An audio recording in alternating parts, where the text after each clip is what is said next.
Hero junior NTR గారి మీద serious allegation మోపబడింది. Junior NTR గారు మాట ఇచ్చి తప్పుకున్నారు. తన అభిమాని కోసం ఏదైనా చేస్తా, ఎంతవరకైనా వెళ్తా, నీకు నేనున్నా, నీ వెనక నేనున్నానన్నటువంటి జూనియర్ ఎన్టీఆర్ గారు కట్ట టైం వచ్చేపాటికి అభిమానిని పక్కన పెట్టేశారు, మాట ఇచ్చి తప్పుకున్నారంటూ జూనియర్ ఎన్టీఆర్ గారి మీద సీరియస్ ఎలిగేషన్ మోపబడింది. ఒకసారి ఆఫ్ ద రికార్డ్ చూసుకుంటే జూనియర్ ఎన్టీఆర్ గారు మాట ఏదైనా ఇస్తే ఖచ్చితంగా చేసి చూపిస్తారు అలాంటి వ్యక్తి. అంతేకాకుండా తన అభిమానుల కోసం చాలా జాగ్రత్తలు తీసుకుంటారు. మీరు రోడ్డు క్రాస్ అయ్యేటప్పుడు జాగ్రత్త చూసుకున్నారని మీ మీద మీ ఇంట్లో వాళ్ళు ఆధారపడి ఉంటారు అని చెప్పి రకరకాలుగా అభిమానులకు జాగ్రత్త చెప్పడం, వాళ్ళకి నేను సపోర్ట్గా ఉన్నానని చెప్పడం చాలా సందర్భాలు మనం చూసాం. అలాంటి జూనియర్ ఎన్టీఆర్ గారు మాట ఇచ్చి తప్పుకోవడం ఏంటి? అసలు దీంట్లో వెనక ఏదో కారణం ఉంది. సో ఇవన్నిటి గురించి మనం డీటెయిల్గా ఎక్స్ప్లెయిన్ చేసుకుందాం. దయచేసి ఈ వీడియో పూర్తి వరకు చూడండి.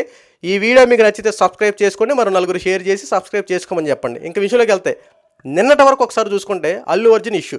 అల్లు అర్జున్ గారు సంధ్యా థియేటర్లో జరిగినటువంటి సంఘటన మీద విస్తృత స్థాయిలో సోషల్ మీడియాలో, టీవీ ఛానల్, వార్తాపత్రికలు దుమారం అయిపోయింది. అల్లు అర్జున్ అలాంటి వాడు, అల్లు అర్జున్ ఎలాంటి వాడు, అల్లు అర్జున్ అలా చేసాడు ఇలా చేసాడంటూ విస్తృత స్థాయిలో అల్లు అర్జున్ మీద వార్తలు నడుస్తూ ఉన్నాయి. ఇది గడవక ముందే మరో బడా హీరో జూనియర్ ఎన్టీఆర్ గారి మీద సీరియస్ ఎలిగేషన్ మోపబడింది. అసలు ఏంటి ఈ విషయం? రీసెంట్గా జూనియర్ ఎన్టీఆర్ గారు దేవర సినిమా రిలీజ్ చేశారు. దేవర సినిమా సూపర్ డూపర్ హిట్ అయింది, మంచి టాక్ సొంతం చేసుకుంది, వసూలు పరంగా గట్టిగానే రాబట్టింది, ఇంతవరకు బాగానే ఉంది. కానీ ఈ దేవర సినిమా దగ్గర నుంచి ఈ ప్రాబ్లం స్టార్ట్ అయింది. నిజమే, ఈ దేవర సినిమా దగ్గర నుండి ఈ ప్రాబ్లం స్టార్ట్ అయింది. ఏంటంటే తిరుపతి నియోజకవర్గానికి సంబంధించి శ్రీనివాస్ సరస్వతి దంపతులు ఉన్నారు. వాళ్ళకి కౌశిక్ అనే కుమారుడు ఉన్నాడు. అతనికి 19 సంవత్సరాలు. అతను జూనియర్ ఎన్టీఆర్కి పెద్ద అభిమాని. ఈ కౌశిక్కి జూనియర్ అంటే పిచ్చ, ఒక రకంగా చెప్పాలండి.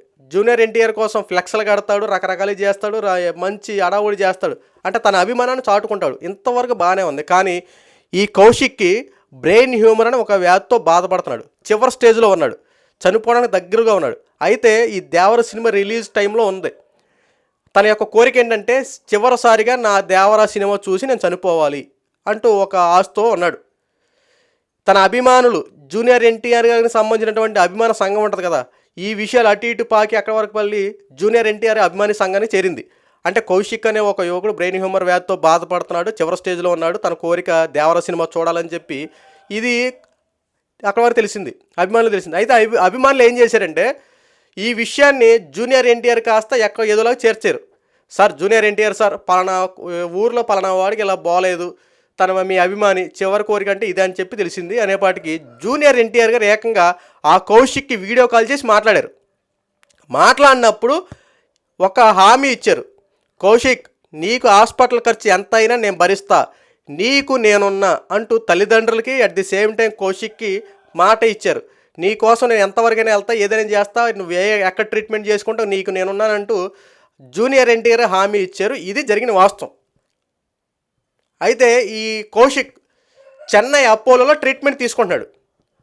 ఇప్పుడు ఈ శ్రీనివాస్ సరస్వతి దంపతులు చేసే ఉద్యోగం ఏంటంటే టీటీడీ తిరుమల తిరుపతి దేవస్థానంలో ఉద్యోగం చేస్తున్నారు. అయితే తిరుమల తిరుపతి దేవస్థానం వాళ్ళు 40 లక్షలు ఆర్థిక సహాయం చేశారు. మీ అబ్బాయిని బాగు చేయడం కోసం ఇగో 40 లక్షలు ఇస్తున్నాం, వెళ్ళి కాస్త మీ అబ్బాయిని కాస్త మెరుగుపరుచుకోండి అన్నట్టు ఆర్థిక సహాయం 40 లక్షలు చేశారు. అయితే ఏపీ గవర్నమెంట్ 10 లక్షలు సహాయం చేసింది. సో ఇక్కడికి 50 లక్షలు కంప్లీట్ అయినాయి.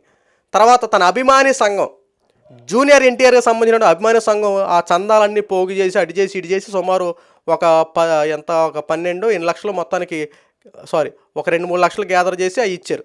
ఇలా 52-53 లక్షల వరకు చేరింది. ఇంతవరకు బాగానే ఉంది. ట్రీట్మెంట్ స్టార్ట్ అయ్యింది. కౌశిక్ చనిపోతాడు అనుకున్నటువంటి కౌశిక్ ప్రాణాలతో తిరిగి వచ్చాడు. చక్కగా ట్రీట్మెంట్ అందింది. కోలుకోలేని వ్యాధితో బాధపడుతున్నాడు. కానీ ఆ అపజయాన్ని జయించి కోలుకొని హ్యాపీగా జీవిస్తూ ఉన్నాడు. మొత్తం ట్రీట్మెంట్ అంతా అయిపోయింది. సో ఆపరేషన్ సక్సెస్ అయింది. మొత్తం బాగుంది, ఇక్కడ వరకు బాగానే ఉంది. అయితే ఇక్కడే అసలైన ఎలిగేషన్ స్టార్ట్ అయింది. చెన్నై అపోలో 20 లక్షలు కట్టాలి, 20 లక్షలు కడితేనే కానీ కౌశిక్ని డిశ్చార్జ్ చేయం అంటూ హాస్పిటల్లో ఒత్తిడి తెచ్చేపాటికి అప్పుడు ఈ కౌశిక్ వాళ్ళ అమ్మగారు సరస్వతి గారు బయటకు వచ్చి ప్రెస్ మీట్లో మాట్లాడుతూ ఉన్నారు. ప్రెస్ మీట్లో ఏం మాట్లాడుతున్నారంటే, మేము ఇలా జరిగింది, మాకు జూనియర్ ఎన్టీఆర్ గారు హామీ ఇచ్చారు, నా కొడుక్కి ఏదైనా సరే నేను చూసుకుంటానన్నారు. కానీ కరెక్ట్ టైం వచ్చేపాటికి జూనియర్ ఎన్టీఆర్ గారు మాకు సహాయం చేయలే, మా పరిస్థితి చాలా దారుణంగా ఉంది అన్న, జూనియర్ ఎన్టీఆర్ అన్న మాకు సహాయం చేయండి అని చెప్పి తన బాధను వెళ్ళగట్టుకుంది. ఒక్కసారి దీన్ని బయటికి స్ప్రెడ్ చేసింది ఏ రకంగా చేశారంటే, జూనియర్ ఎన్టీఆర్ గారు మాట ఇచ్చి తప్పుకున్నారు. జూనియర్ ఎన్టీఆర్ గారు తన అభిమాని కోసం ఏదైనా చేస్తానంటున్నటువంటి జూనియర్ ఎన్టీఆర్ గారు కట్ టైం వచ్చి వదిలేశారు అంటున్నారు. కానీ అక్కడ విషయం ఒకసారి అబ్జర్వేషన్ చేస్తే, జూనియర్ ఎన్టీఆర్ గారు ఒక సాధారణమైన మనిషే, కానీ తను ఒక పొజిషన్లో ఉన్నాడు. విషయం ఆయన దగ్గరికి వెళ్ళలేదేమో, విషయం ఏమైందో తెలియదేమో, పోనీ తెలుసుకోవడానికి మీరు ఏమైనా ప్రయత్నించారా? అయితే జూనియర్ ఎన్టీఆర్ గారు నిజంగా తప్పు చేశారా, అభిమాని కోసం మాట ఇచ్చి వెనక్కి తిరిగారని చెప్పి ఒకసారి చూస్తే బాగా ఆలోచించండి. జూనియర్ ఎన్టీఆర్ గారు ఒక మంచి పేరు ప్రఖ్యాతులు ఉన్నటువంటి వ్యక్తి. తనకి ఏ షెడ్యూల్లో ఉన్నాడో, ఎక్కడ ఉన్నాడో, ఏమవుతుందో, ఏం జరుగుతుందో మనకి ఎవరికి తెలియదు. ఎక్కడో హైదరాబాద్లో ఉన్నాడో, లేకపోతే ఏ ప్యారిస్లో ఎటు ఉన్నాడో, ఎక్కడ ఉన్నాడో, ఏ షూటింగ్లు చేస్తున్నాడో, సంథింగ్ ఎవరికి ఏం తెలియదు. అలాంటి జూనియర్ ఎన్టీఆర్ గారు తన అభిమాని కోసం మాట ఇచ్చిన మాట వాస్తవమే, నిలబెట్టుకోవాలి, అది వాస్తవమే. కానీ ఇంటిమేషన్ అయితే సరిపోద్ది కదా. సార్ మాకు ఇలా సహాయం చేస్తున్నారు, ఒకసారి మాకు ఆదుకోండి సార్ అని చెప్తే కనీసం ఏదో రకంగా సహాయం చేసేవారేమో. ఈరోజున ప్రెస్ మీట్ పెట్టి తన యొక్క సహాయం చేస్తానని మాట తప్పాడు అని ఇటువంటి మాటలు కరెక్ట్ కాదు కదా. తన అభిమానులు సహాయం చేశారు, టీడీటీ ట్రస్ట్ సహాయం చేసింది, గవర్నమెంట్ సహాయం చేసింది, అలాగే ఎన్టీఆర్ గారు కూడా సహాయం చేస్తున్నారు. చేసే విధంగా మనం అడగాలి కదా. సో ఇక్కడ మిస్అండర్స్టాండింగ్ జరిగింది. అడగడం విధానం వెళ్ళిందో లేదైతే క్లారిటీకి తెలియదు, కానీ విషయం అయితే సహాయం చేయలేదని చెప్పి వార్త వచ్చింది. జూనియర్ ఎన్టీఆర్ గారు నిజంగా సహాయం చేయడంలో ముందుంటారు. ఎందుకంటే నందమూరి తారక రామారావు గారు వంశం అది. బాగా అబ్జర్వేషన్ చేయండి. నందమూరి తారక రామారావు గారి వంశంలో మాట ఇస్తే నిలబడే వంశమే తప్ప మాట ఇచ్చి తప్పుకునే వంశం కాదు అది. అలాంటి నందమూరి తారక రామారావు గారు వారసుడు అయినటువంటి జూనియర్ ఎన్టీఆర్ గారు తప్పు చేస్తారంటే ఎలా నమ్ముతున్నారు మీరు? బాగా థింక్ చేయండి. ఎందుకంటే ఎలిగేషన్ మోపేయడం కరెక్టే, కానీ అది ఫాల్స్ అని తెలిసిన తర్వాత నిజంగా షేమ్లెస్గా ఫీల్ అవ్వాలి. ఎవరైనా సరే మాట్లాడిన ప్రతి ఒక్కరు కానీ, ట్రోలింగ్ చేసే ప్రతి ఒక్కరు కానీ, అరే పలానా హీరో గురించి మనం తప్పుగా మాట్లాడే పొద్దున షేమ్లెస్ అవుతుంది. మీరు నిజంగా వాస్తవాలు తెలుసుకోవాలి కదా. ఈరోజు జూనియర్ ఎన్టీఆర్ గారు సహాయం చేయలేదని చెప్పి అనుకున్నారు తప్ప, అభిమాని కోసం తన ప్రాణాన్ని కాపాడడం కోసం వెనకాల చాలా ప్రయత్నాలు చేశారన్న విషయం తెలుసా? హాస్పిటల్ సంబంధించి యోగక్షేమాలు తెలుసుకున్నారన్న విషయం తెలుసా? ఈ కరెక్ట్గా తెలియదు ఎవరికి. తన అభిమాని కోసం ఆల్రెడీ కొద్దిగా సర్చింగ్ చేశారు. విషయం తెలిస్తే వెంటనే 20 లక్షలు కోట్లు సంపాదించేవాడికి 20 లక్షలు ఎంత పెద్ద కష్టమా? ఆ పైగా అభిమాని కోసం తన ఒక ప్రాణం కాపాడడం కోసం వెనకం చేస్తారా? మాటలు నోట్లోంచి మాటే కదా మాట్లాడేస్తామని చెప్పి అనుకుంటారు తప్ప, ఆ మాట వల్ల ఎదుటి వాళ్ళు బాధపడతారు, అది నిజమో కాదు, ఎలిగేషన్ చేసేస్తున్నాం అని చెప్పి ఆలోచించరా?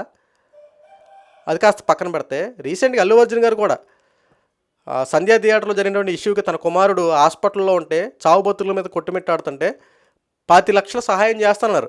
అందులో 10 లక్షలు ఇచ్చి 15 లక్షలు ఇవ్వలేదు. ఇలాంటి అయితే తప్పు. ఎందుకంటే ఇస్తానన్నటువంటి సహాయం చేయకుండా సగం ఇచ్చి సగం ఆపడం కరెక్ట్. కానీ ఇక్కడ విషయం వెళ్ళిందో లేదో విషయం మనకి ఇంకా క్లారిటీగా తెలియదు. నాకు జూనియర్ ఎన్టీఆర్ అంటే ఇష్టం, మిగతా అంటే ఇష్టం లేదు. నాకు అసలు ఎవరో హీరోలు అంటే నేను ఎంతగా అభిమానిస్తున్నాను. ఎందుకంటే ఏ సినిమా అభిమాని నేను ఒకేలా చూస్తా. సో ఇక్కడ అభిమానుల పరంగా అయి కాకుండా ఒక సామాన్య మానలాగా ఆలోచించండి. అక్కడ ఏ సిచ్యువేషన్లో ఉందో, ఏం జరిగిందో, అసలు నిజంగా జరిగిందా లేదు, ఒక వార్తను పట్టుకొని ఇదే నిజం అనుకుంటే ఎలాగా? ఫోర్త్ గ్రౌండ్ బ్యాక్గ్రౌండ్ అన్నీ చెక్ చేసుకోవాలి కదా. అసలు నిజంగా జూనియర్ ఎన్టీఆర్ గారు సహాయం చేస్తానన్నాడు, అసలు ఏం జరిగింది, తన అభిమాని కోసం చేస్తానన్నటువంటి విషయం ఎందుకు ఇంకా చేయలేదని చెప్పి ఇలాంటి చర్చించుకోవాలి కదా. కాస్త ఆలోచించుకొని మాట్లాడి ఏ చేసినా సరే వాస్తవాలు తెలుసుకొని రాయండి.